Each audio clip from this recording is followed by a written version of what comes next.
Sintonía 1420 AM presenta Conociéndonos con el Dr. Guillermo Arias.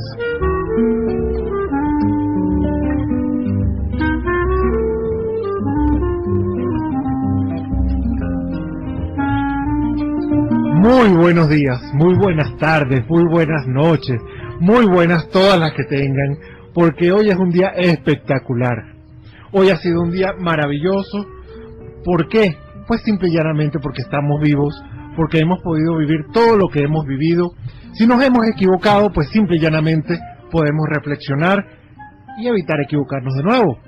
Si no nos hemos equivocado, pues podemos aprender.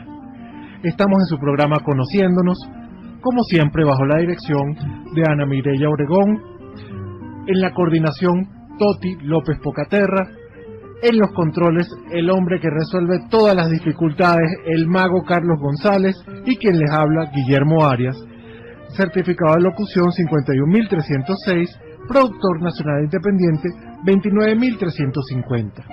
Antes de comenzar, quiero pedirles disculpas y a la vez plantearles qué vamos a hacer hoy. Hoy es un día bien particular, o este programa es bien particular, porque tengo el honor de tener sentada a mi lado a una dama que realmente, profesionalmente, digamos, ha logrado el máximo que se puede lograr a nivel nacional. En lo personal, llevo hablando con ella y con su señor esposo durante una hora más o menos. Y aparte de eso, si me permiten un poquito de machismo, tiene unos ojos espectaculares, unos ojos bellos. Y ella me mira y yo muero. Y aparte un tono de voz que su esposo Vladimir probablemente ya se dio cuenta que yo estoy derretido. Pero estoy hablando de alguien, de una persona que es sumamente seria y su trabajo es severamente serio, o fue severamente serio, pero sin embargo ha dado millones de entrevistas. Sobre ella se ha escrito cosas muy fuertes, sobre ella se ha escrito cosas muy fortalecedoras. Sus éxitos y sus fracasos están en el día a día de todos nosotros. ¿Por qué? Porque simple y llanamente es la doctora Blanca Rosa Mármol de León, ex magistrada, o lo que es hoy en día magistrada de mérito del Tribunal Supremo de Justicia, a quien tiene la condescendencia de asistir a esta entrevista con nosotros para hablarnos de varios temas, de pronto no tan vinculados obligatoriamente con lo que es su ámbito de especialización, que es el área penal, sino más bien con el día a día de todos nosotros los que llamamos los ciudadanos de a pie, los que de alguna manera vamos en el metro, caminamos, nos apretujamos en el metro, de pronto vamos por la calle y no hacemos cola para comprar pan, pero estamos ahí pendientes de cuándo sale el pan. Cuando nos damos cuenta de, oye, ¿cómo hacemos para que un matrimonio dure? Porque me acabo de enterar que tiene más de 30 años. 50 años de matrimonio. Es decir, ustedes que siempre me hablan de ¿y cuánto voy a durar yo con esta mujer o con este hombre? Pues fíjense, tenemos cosas que hablar bien interesantes. Porque me vino acompañadísima, escoltada, por supuesto, porque ella no va a venir sin el esposo. Porque ella viene, pero viene también el hombre que confirma, que es el doctor Vladimir León, obviamente físico, doctor en física e investigador. Vamos a comenzar con nuestra sección entonces.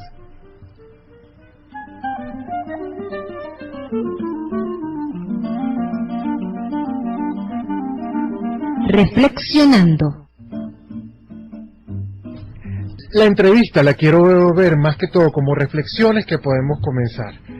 Entonces, para hacer eso, vamos a iniciar, por supuesto, si quieren escribir al chat, en la medida de lo que internet lo permita. Estamos en Chacao y está teniendo ciertas dificultades el internet, leeré sus preguntas. Pero muchas gracias por venir al programa, doctora Mármol. Gracias a ti, Ha sido una charla deliciosa antes de empezar. Ya de hecho, sin importar cómo se desarrolle el programa, ya yo estoy totalmente, ¿cómo se dice?, reconfortada por esta conversación que hemos tenido. Hemos hablado, para comentarles a todos ustedes, durante una hora, de por dónde va el país, de qué es la justicia. Entonces, de pronto por ahí quisiera comenzar. Doctora Blanca, ¿qué es la justicia? ¿Qué significa la justicia para eso, para nosotros, los que andamos por la calle? Claro. Hay una vieja definición que es dar a cada quien lo que le corresponde. Dar a cada quien lo que corresponde. Si ese es lo más sencillo, si esa es la justicia, ¿qué es el derecho a la justicia? Bueno, estás tocando un punto bastante sensible y con alguien bien sensible al punto, valga la redundancia. El derecho a la justicia es un derecho humano fundamental. Está en la Constitución, en nuestra Constitución, en la de todos los países, en los pactos internacionales, y es algo que no se puede negociar. Y te lo dejo hasta ahí. Ok. Y hay un elemento que a mí me llama mucho la atención, doctora, y es que todos en alguna medida tenemos relación con la justicia, o todos en alguna medida no, todos siempre tenemos relación con la justicia. Desde que nacemos tenemos el derecho a la identidad, entonces nos dan un documento que dice que nacimos en un territorio y que somos parte de ese territorio. No te lo da la Sala Constitucional. No me lo da la Sala Constitucional. Es la diferencia. Me lo da otra entidad. Ya empecé a portarme mal. Sí, te estás portando mal, pero bueno, ya sabemos. No, me voy a portar bien de ahora en adelante. Yo me porté mal en la conversación fuera del aire, ella se va a portar mal en la conversación en el aire. Pero esa relación con la justicia, a veces no la vemos, es transparente. Sí. Nosotros sentimos, los ciudadanos de a pie, que nuestro contacto con la justicia es solo cuando hacemos algo malo. Cuando viene un juez y me va a meter preso, me va a poner una multa. Claro. O una pena. O cuando una decisión no sale nunca. O ante un despojo de un derecho. O cuando me voy a casar, de pronto, o me voy a divorciar. Tienes que comparecer ante las autoridades, correcto. Te enteras de que los jueces existen. Pero ahí viene la primera pregunta. ¿Cómo se hace un juez? Sí, es muy buena la pregunta, porque sobre todo lo que significa ser juez, la responsabilidad tan grande que ello implica, y que para mí no es como alguien pudiera pensar una situación de poder, sino todo lo contrario, de una gran responsabilidad. Y por eso siempre repito que, bueno, yo estuve 37 años en el Poder Judicial, que los jueces se hacen, no se improvisan. Entonces lleva mucho tiempo hacer un juez. ¿Cuánto es mucho tiempo? Bueno, fíjate, yo estuve 37 años en el Poder Judicial, empezando como defensora pública de presos. Y te digo que el cambio de defensora pública de presos, 5 años estuve allí, a juez de primera instancia penal, para mí fue muy fuerte, porque yo sentí toda la carga que llevaba, porque es más fácil, por paradójico que parezca, alegar que decidir. ¿Por qué? Porque cuando tú alegas, y tú estás sobre todo en la defensa, ¿verdad? Es muy fácil porque tu defendido siempre es inocente, partamos de esa base. Claro. Entonces, y además tú haces los alegatos en degradé, ¿verdad? Tú primero empiezas, y bueno, es la solución. Si no pides la solución, bueno, estamos hablando del ámbito penal porque es el mío. Claro. Entonces, bueno, una sentencia atenuada. Y si no es una sentencia atenuada, bueno, vino la condena, bueno, vamos a ver cómo hacemos para aliviarle el cumplimiento de la pena. Y siempre te vas buscando y tienes algo como ayudarle. Pero cuando tú eres juez, todo el peso recae sobre ti. Y cuando eres juez y eres madre, más aún porque cuando tú tienes por delante una persona, y eso es lo que me cuesta más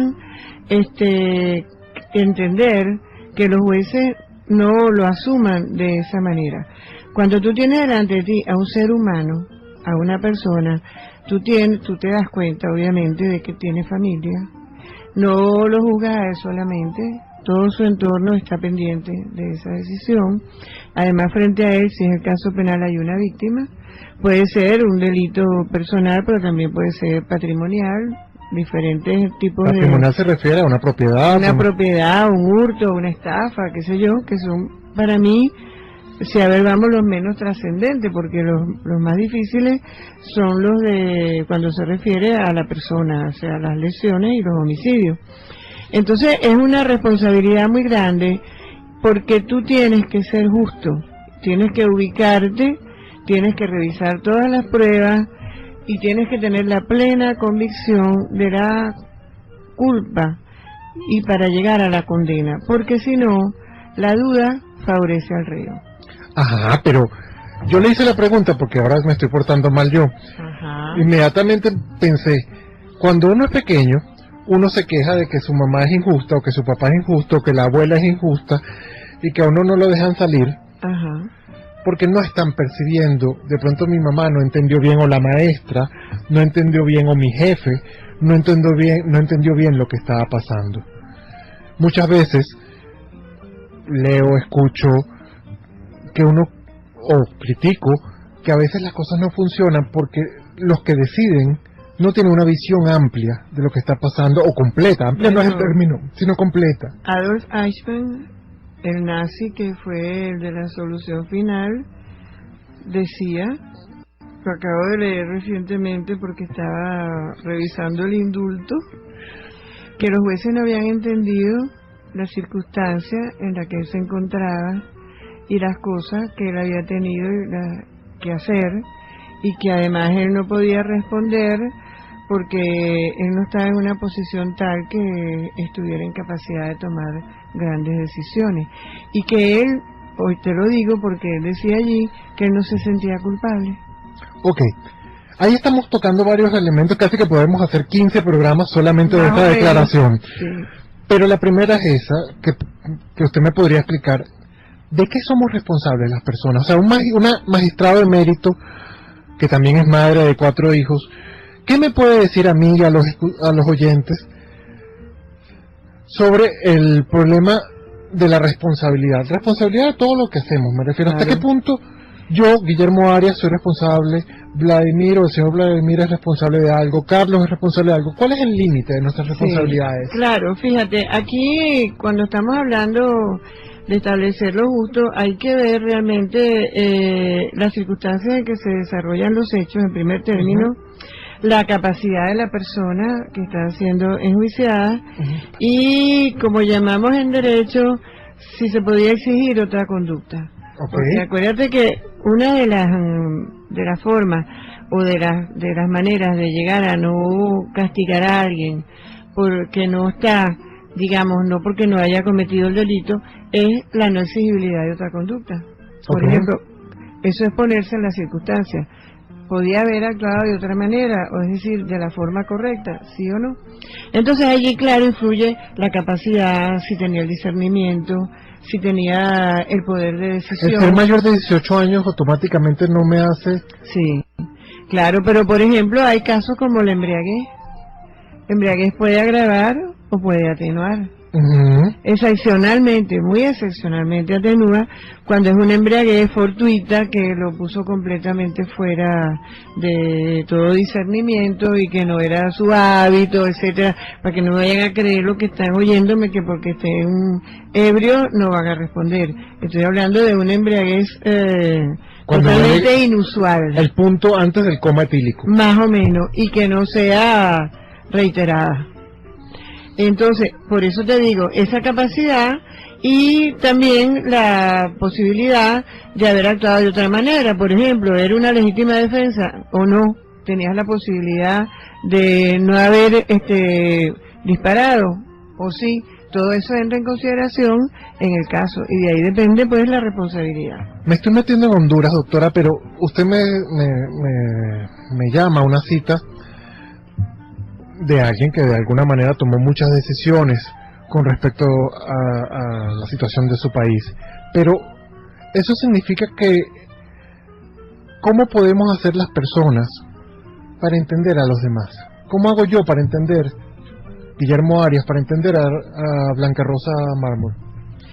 Yo creo que si es ante determinada actuación, hay que tratar de ponerse en el lugar de la persona tratar, porque no es fácil, y pensar ante circunstancias parecidas cuáles serían las opciones que uno habría podido tomar.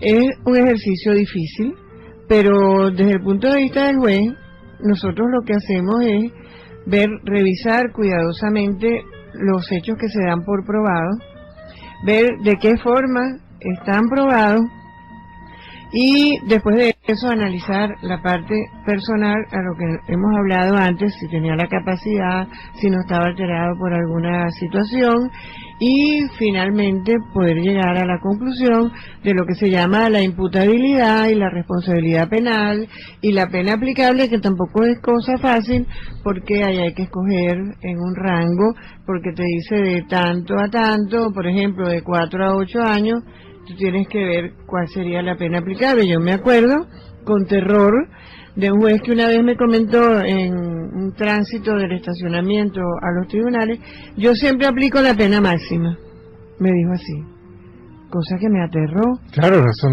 ¿Cómo tú puedes decir yo siempre aplico la pena máxima? Es decir, te lo pongo por ejemplo porque se puede llegar a ese extremo. Porque se supone que los jueces deberían considerar, hay toda una serie de baremos. Claro, y tú tienes que ver si la persona no tiene antecedentes penales, si es la primera vez que incide en el delito, si el daño, evaluarlo, en fin, si tiene oportunidad de reinserción social. Son tantas cosas que tú no puedes decir alegremente, de 4 a 8, bueno, son 8.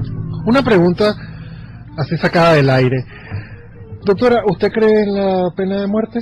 No, de ninguna manera. ¿Por qué? Y no creo en la pena de muerte porque allí los errores son irrecuperables. ¿Los errores de quién? El error del juez. El juez se puede equivocar. Y de hecho, se han conocido públicamente casos que se han revisado, por ejemplo en Estados Unidos, donde resultó que la persona revisada la causa años después era inocente y fue ejecutada. Eso es algo que yo no podía cargar en mi conciencia.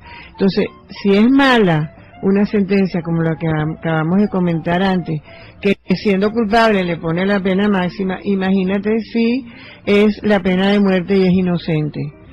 Nadie puede vivir con eso. Yo creo que no podemos permitirnos, los seres humanos, correr ese riesgo. Entonces, oyéndola, estaría bien que yo diga que usted considera que todos somos perfectibles, es decir, que todo es mejorable.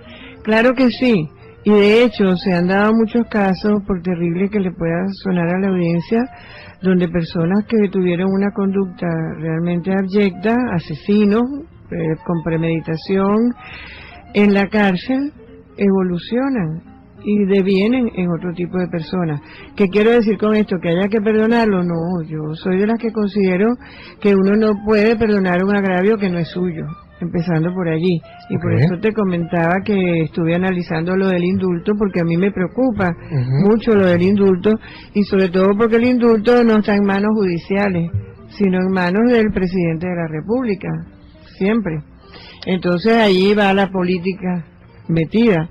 Pero a pesar de tu sonrisa malévola, estoy hablando de la justicia en el sentido de que esa persona que ya digamos tiene 20 años de sentencia cumplida, que ha estado trabajando, a veces salen de la cárcel que ya no saben vivir sino en la cárcel, por ejemplo. Con control social, con control Sí. carcelario excesivo, ¿no? O tan disminuido que no hay riesgo de que vuelva a incidir en el delito. Ok, pero antes de entrar al tema carcelario, doctora, yo quisiera, usted me está hablando de algo llamado justicia, de algo llamado leyes, y en todo eso yo quisiera saber qué significa una frase que leí o unos términos que se refieren a los métodos alternos de resolución de conflictos. ¿Qué es eso? ¿Y existen en la Constitución? Sí, está planteado como resolución de conflictos, pero dependiendo de la magnitud del agravio y de que sea manejable por las partes que participen en ello, porque, por ejemplo, un homicidio no se puede resolver de esa manera. Es para otro tipo de bienes jurídicos, digamos, como bienes jurídicos patrimoniales. porque diría yo que son los únicos que se pueden manejar de esa manera. Pero y en la LOMNA no hacemos los defensores no negocian, Ah, no bueno, concilian. claro, consiguen una especie de cumplimiento de pena de otra manera, que apunta más hacia la reinserción social, que es lo que estábamos hablando tú y yo, que bueno, sí, sobre todo en la alumna, porque ahí todavía hay la oportunidad por razones de edad, por razones de que no haya reincidencia, y siempre y cuando sea manejable el concepto, dependiendo del agravio. Sí, de hecho, en el área penal depende incluso del agravio, lo que se puede hacer, la razón. Claro. Se me fue el término, pero Sí. el apoyar a la comunidad en lugar de cumplir una pena. Ujú. Que eso tiene un nombre dentro del Claro, ámbito servicio jurídico. comunitario. El servicio comunitario, exactamente. Claro, y eso está bien, y yo estoy de acuerdo con eso, siempre y cuando se pueda controlar y se pueda manejar, porque el derecho penal, vamos a decir, es el fracaso de la justicia. Eso me Porque, gusta. El claro, derecho penal es el fracaso de la justicia. Claro, porque cuando las cosas llegan al tribunal penal es porque ya todo lo anterior fracasó. Y ya tú tienes una persona que incidió en el delito, que causó un grave daño y que tiene que ser castigada. Pero eso no es culpa entonces de la sociedad, del sistema. Sí, en cierta forma sí, porque lo ideal es lograr que no haya la incidencia en el delito. Formar a las personas de una manera tal que respeten el derecho ajeno y que tengan una conducta apta para vivir en sociedad. Eso es lo ideal. Por ejemplo, yo estuve, me acuerdo, en San Francisco, la urbanización donde vive uno de mis hijos, y el porcentaje delictual era prácticamente un delito en un año, algo así. Y no sé si era un hurto o algo así, una cosa que era difícil de creer, sobre todo para nosotros. Sí, que para nosotros es casi Sí, que... o sea, es como un sueño maravilloso. Bueno, pero es que esa es la idea, que la gente tenga formación, tenga una situación... Ok, pero no se me vaya. Claro. Volvamos otra vez Regreso, aquí estamos. a métodos alternos de resolución de conflictos. La ley para una vida libre de violencia, Ajá. la ley para no la discriminación hacia la mujer. Ajá. Uno piensa a veces en ley sobre el apoyo a la mujer. Ha habido, soy de los que piensa que a veces hay una discriminación hacia lo masculino. Muchas veces. A través de esa ley, y entiendo que es necesaria la ley para apoyar a las mujeres y mucho Sí, de lo que ocurre. pero se ha distorsionado, lamento decirlo por aquí. Ahora, yo creo que esa ley permite ciertos niveles de conciliación. Sí, sí los permite. ¿Hasta qué nivel? Esa es una materia bastante... Yo sé que estoy bombardeando casi que un examen de todas las leyes. No, está bien, porque esas son, vamos a decir, tú estás tocando puntos que a mí me preocupan mucho. En el caso de la ley de violencia contra la mujer, porque yo he visto en la práctica la distorsión del uso de esa ley. He visto, por vivencia directa, que hay hombres que la mujer los denuncia en la mañana y cuando llegan en la tarde encuentran sus maletas afuera y no pueden entrar en la casa. Uy, doctora, tengo que interrumpirla porque me acabo de dar cuenta, Ajá. por estarle mirando los ojos, que hay una cantidad de personas que han escrito en el chat y me perdonan todo lo que han escrito. Pero qué bueno que están escribiendo. Sí. Usted, magistrada, me dice Yolanda, cree en el diálogo porque yo opino que solo es posible entre fuerzas que se respetan y reconocen mutuamente. Viste que no soy yo que me porto mal. ¿Cómo Ahí nos está la ponemos inquietud. en Yo los pienso lo mismo zapatos que del ella. gobierno que Yolanda? Yo pienso lo mismo que Yolanda. Tienes razón, Yolanda. Es decir, usted lo que está diciendo es que para podernos sentar a negociar o a conciliar, Hay que haber respeto. tiene que haber reconocimiento del otro. Reconocimiento y respeto. Tener la intención de llegar a algo realmente. Defíname con un ejemplo para aquellos que no entendemos bien qué significa respeto. Bueno, el respeto significa reconocer que el otro tiene derechos y que yo no tengo la facultad de despojarlo de ellos. Significa reconocer que el otro es una persona y que yo, si estamos en el gobierno, lo que tengo son obligaciones con relación a los ciudadanos, porque yo soy un servidor público y no un dueño. Hay un elemento que yo me acuerdo hace años, cuando yo tomaba un curso de derechos humanos, me acuerdo que el profesor, la primera clase nos dijo, ¿cuándo se adquieren los derechos humanos? ¿Dónde uno los compra? ¿Cuándo uno me lo dan? Y después la respuesta era que simple y llanamente yo disfruto de mis derechos humanos por el solo hecho de ser persona. Al nacer. Desde el mismo momento que soy persona, tengo derechos. Correcto. Y por tanto esos derechos... Y están consagrados en todos los acuerdos internacionales y en todas las legislaciones. ¿Y en la Constitución? Y en la Constitución. Ahora, William me dice, pero doctora, si hay casos de criminales con problemas psíquicos, trastornos mentales, Claro. severos, ¿cómo se hace? Claro, cuando hay problemas psíquicos, eso forma parte de la evaluación de la responsabilidad penal. Y si es suficiente como para privarle del discernimiento, el juicio tiene que ser suspendido hasta tanto se recupere o no, si es que es recuperable, de esa enfermedad. Porque no puede juzgar a una persona que está alienada. Y en ese caso, la solución es la reclusión en un lugar para el tratamiento de la enfermedad. Si se recupera, podría eventualmente... Hace años yo leía un estudio, discúlpenme, no me acuerdo de quién fue, era un juez venezolano, Ajá. no me acuerdo cómo se llama el libro, pero él escribía que mucha gente pensaba que si yo cometo un crimen, o sea, yo salgo ahorita de la radio, voy a la calle, cometo un crimen, un delito, asesino a alguien, por poner un ejemplo, yo simplemente con declararme insano mentalmente ya era inimputable. ¿Eso es así de fácil? No. Eso tiene que ser sometido a diferentes exámenes psiquiátricos por médicos forenses.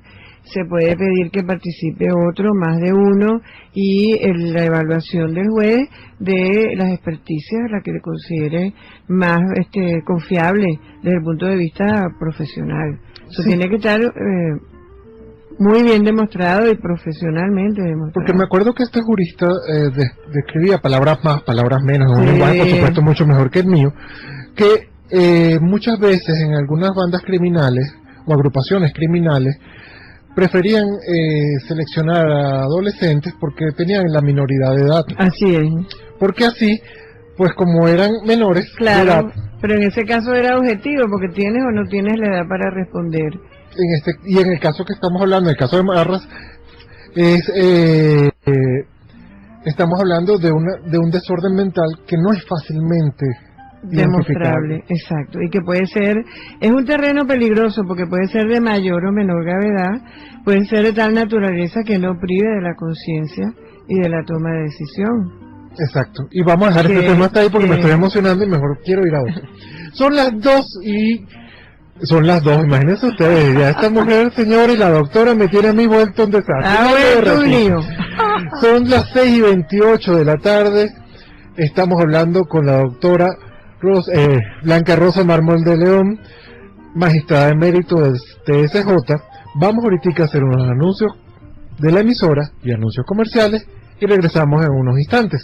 Gracias. Bueno, señores, seguimos aquí con la magistrada de mérito doctora Blanca Rosa Mármol León. Quiero leer algo que, disculpen que me estoy demorando un momentico, pero es que se me movió sin querer, es un problema de mi mano. Ok, Narada dice, doctora, ¿cree que los presos políticos pueden salir de la cárcel, específicamente Leopoldo? No lo creo. Ok, gracias. Quevedo dice, doctora, mi marido tuvo un problema y estuvo preso, detenido, carcelado, pero después de 3 años salió por una medida cautelar, pero todavía sigue el juicio, pero no terminan de sentenciar. ¿Por qué se demora tanto si no hay pruebas suficientes? Eso es una falla del juez. Usted tiene que exigirle a la fiscalía que dé por terminado ese juicio. El juez tiene un tiempo para emitir la sentencia. De hecho, las personas no pueden estar detenidas más de 2 años, después creo que lo llevaron a 3 sin llegar a sentencia.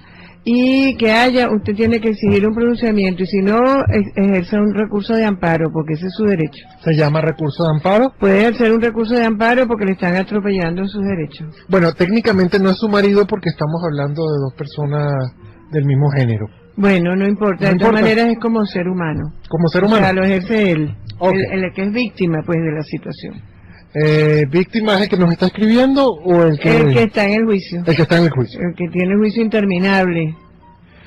Morris nos dice, Guillermo está impactado con la doctora porque no solo es brillante como profesional, sino que tiene unos ojos que le tienen hipnotizado. Cuidado, pues tú mismo dijiste que el esposo estaba ojo visor. No es que estaba ojo visor, es que está ojo visor. Me está mirando y está haciendo gestos de que me está mirando con una china en la mano, por llamarlo de alguna manera. Y si viene la sonrisa pícara que pone, pues la cosa es divertidísima porque el señor me cae bien. Espero caerle bien también. Hay un elemento, doctora, y disculpen que siga con el término, de la conciliación, el diálogo, los métodos de solución de conflictos, cayendo un poquito en lo que está pasando en el gobierno, en mesas de negociación anteriores, yo no entiendo por qué a veces luchan tanto por el nombre que le ponen a ese sitio donde se sientan. ¿Por qué? Sí, verdad, tienes razón, ¿no? Le dan una importancia a lo que no es la esencia, porque de verdad sí, tienes razón, no lo había pensado, pero lo que importa realmente es si vamos con una disposición de llegar a algo. Y lo más importante es preguntarse, ¿para qué? ¿Para qué nos vamos a sentar? ¿Cuál es la idea?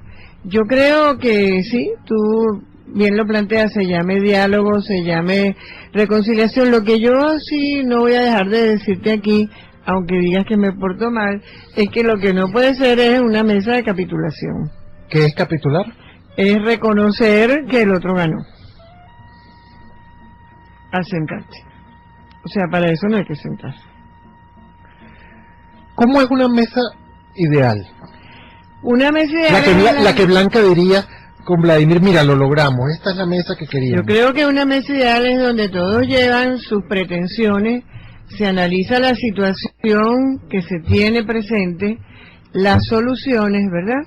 Y se llega a un acuerdo que respete los derechos de todos los que están interesados en el problema. Yo creo que lo principal allí es que no haya vulneración de derechos. Eso ¿Se refiere a derechos humanos? Derechos humanos, que entre los cuales entran pues casi todos los que están en esa mesa de diálogo, porque es así, al final es así. ¿Y cómo hago para...?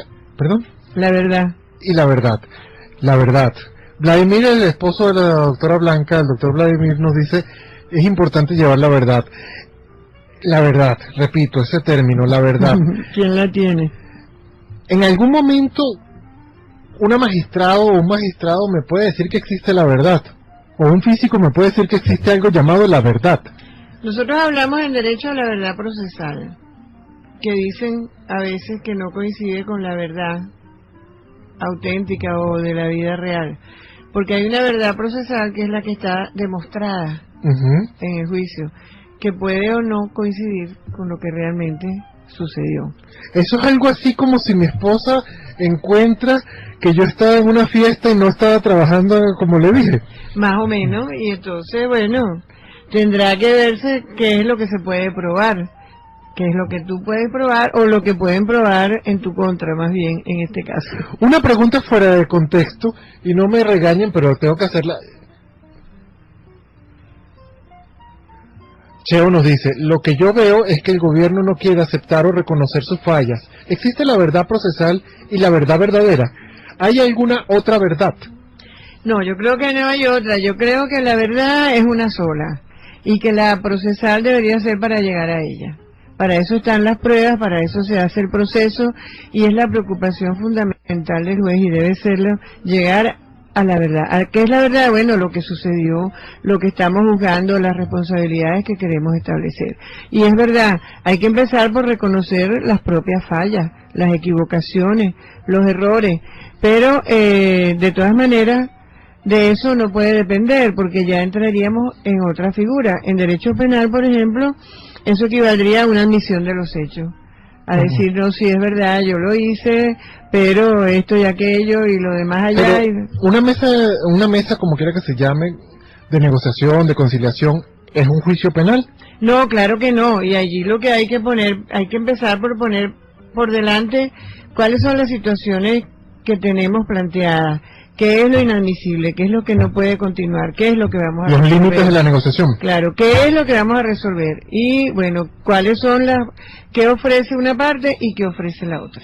Yo creo que esa es la única forma. Doctora, yo leí que usted pertenece a un grupo de constitucionalistas, que apoya la constitución, Sí, bloque constitucional. el bloque constitucional, que está conformado por diferentes magistrados, eméritos, por lo que entiendo, decanos de derecho, profesores de derecho. Sí. ¿Qué es esa organización? ¿Usted podría describir? Sí, esa es una organización que verdaderamente surge ante la preocupación por establecer una guía y una orientación a la población sobre las situaciones que se presentan día a día en el país. Las situaciones que tienen vinculación, por supuesto, con el derecho. Y muy especialmente con el derecho constitucional, pero a veces también es con el derecho penal, porque es lo que últimamente se ha venido planteando. La idea era de orientación, de aclarar, de evitar la confusión de la población. Y es por eso que el actuar siempre ha sido hasta ahora pronunciamiento. Es decir, ante determinadas situaciones, decir, bueno, si está bien o mal, qué es lo correcto, cuál es el derecho que debe haber prevalecido. Según las leyes. Según las leyes y la Constitución. Y si yo nunca he oído de eso y quiero consultar esos pronunciamientos que han hecho, ¿cómo puedo hacer? Bueno, yo creo que eso se puede buscar por internet.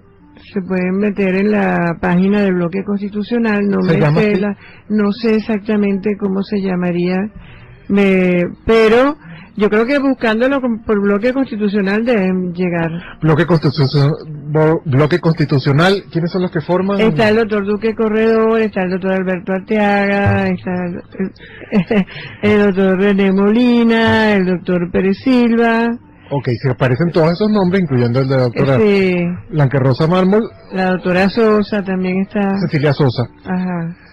Doctora, otro elemento que me gustaría preguntar, porque no es un secreto a nivel mundial, que muchas veces hay una discriminación para el logro por parte de las mujeres de un cambio o de una superación personal. Es fácil llegar... Creo que me voy a apuntar, madre.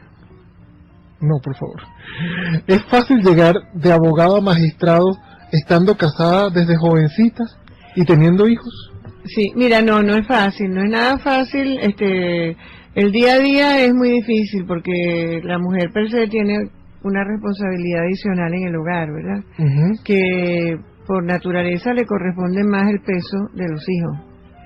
Y bueno, eso fue difícil, eso no fue nada fácil. O sea, pensar que eso fue así como que cumplir rapidito. Con todas las obligaciones que implica ser madre y además ser juez o defensora pública no fue nada fácil. Pero también debo ser honesta al decir que no sentí nunca en el ejercicio de mi profesión y de la carrera judicial discriminación. No la sentí.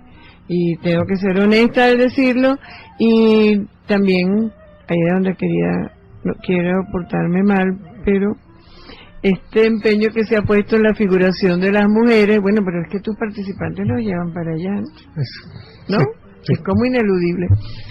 Han tenido una gran figuración en el momento actual, en las posiciones públicas. Y en primer lugar yo no creo que eso era necesario, porque ya había magistradas del Tribunal Supremo de Justicia, había contraloras, procuradoras, presidentes de Banco Central, y más bien es un compromiso grande, creo que es doble para uno que está en el ámbito profesional, bueno, saber que está allí y saber que es mujer y tener que preocuparse si no lo hace bien. Una pregunta, ¿cuántos matrimonios ha tenido? 1. Y dijimos que Llevamos ya 52 años. ¿Cuál es el secreto? Bueno, yo creo que el caso nuestro es armonía por contraste. Eso es un término legal. Yo creo que es armonía por contraste, porque realmente hemos llevado una vida cada quien en el ejercicio de su profesión y la vida conjunta con la familia, bueno, ha salido bien. Yo creo que será el respeto mutuo, quizás. Ya va. 2 niños de 18 y 19 años se casan, sí. Ambos profesionales, ambos terminan estudiando sus diferentes carreras, ambos En los logran posgrados también. investigador titular en En física y matemáticas. en física y matemáticas, Ajá. en IBIC, INTEDEP, IDEA, y usted, obviamente magistrada, Sí. se jubila o la jubilan como magistrada, y de alguna manera sigue ejerciendo y siguen viniendo los dos. Uno cita a la doctora y viene el esposo, porque las dos veces la he visto, Sí. y él viene con una cara de felicidad de voy con mi esposa. Sí. No es que lo traen obligados, no es que, No. ay, qué desgracia, tengo que ir a donde va ella, No. qué fastidio. No. Ustedes Yo pudiesen respeto ver, los derechos de las personas. ustedes vieron la cara de él, gente, como la definieron. Sí. Sí, mira, yo, por supuesto, la primera respuesta que me viene a la mente es que los derechos no se entregan. Ujú. Eso es lo primero. Los derechos no se entregan. Uno tiene que luchar por ellos y defenderlos. Lo segundo es el sentido de pertenencia. Yo tengo una patria y todos los que nos están oyendo la tienen. Nuestra patria es Venezuela. ¿Usted es venezolana? Absolutamente. Nosotros pertenecemos a esto. Entonces no tenemos por qué ir a estar dando vueltas por el mundo, dando tumbos para que nos rechacen y nos sometan a todo tipo de escarnio y de menosprecio, porque vamos a estar claros, en los demás países nosotros salimos sobrando. De manera que si nosotros tenemos nuestra tierra y nosotros nacimos aquí y creemos en nuestros derechos y tenemos una constitución que los consagra, pues nosotros debemos luchar por ello. Y los que se tienen que ir son los que no crean en eso. Esa fue la sutil, tierna y romántica Blanca Mármol de León, que es como ustedes notan, ella no puede dejar de portarse como se porta. Mal. Pero he de confesar que yo fuera del aire también hago de las mías. Señores, esto fue Conociéndonos, un programa bajo la dirección de Ana Mireya Obregón, la coordinación de Toti López Pocaterra, en los controles, el silencioso mago que resuelve todas las dificultades que gracias a Dios ustedes no perciben, como es Carlos González, porque él las resuelve, y quien les habla, Guillermo Arias. Espero haya sido un programa interesante. Hacemos el esfuerzo, los invitados, de llegar temprano, 1 hora antes, Sí.